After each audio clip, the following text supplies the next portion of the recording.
Məhərrəm ayının 10-cu günü Aşura günüdür. Aşura günü Allahın bir çox peyğəmbərinə yardım etdiyi bərəkətli günlərdən biridir. Peyğəmbər sallallahu aleyhi və səlləm Mədinəyə gəldikdə Aşura günü orada olan yahudilərin oruç tutduqlarını görür və onlardan bunun səbəbini soruşur. Həmin yahudilər belə cavab verirlər ki, Allahu Teala Musa peyğəmbəri və ona inananları Aşura günündə Firavunun əzabından xilas etmişdir. Bu səbəblə oruç tuturuq deyirlər. Peyğəmbər sallallahu aleyhi və səlləm belə buyurur. Musa peyğəmbər bizə daha yaxındır. Deyir və özü oruç tutur, əshabına da Aşura günündə oruç tutmalarını əmr eləyir.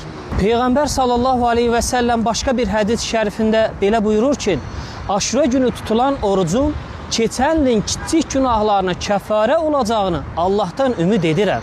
Buna görə də bu gözəl fürsəti qaçırmayaq, imkan varsa Məhərrəm ayının 9-u 10-u və yaxud da 10-u 11-i günü oruç tutaq. Vəlhamdülillahi Rabbil aləmin.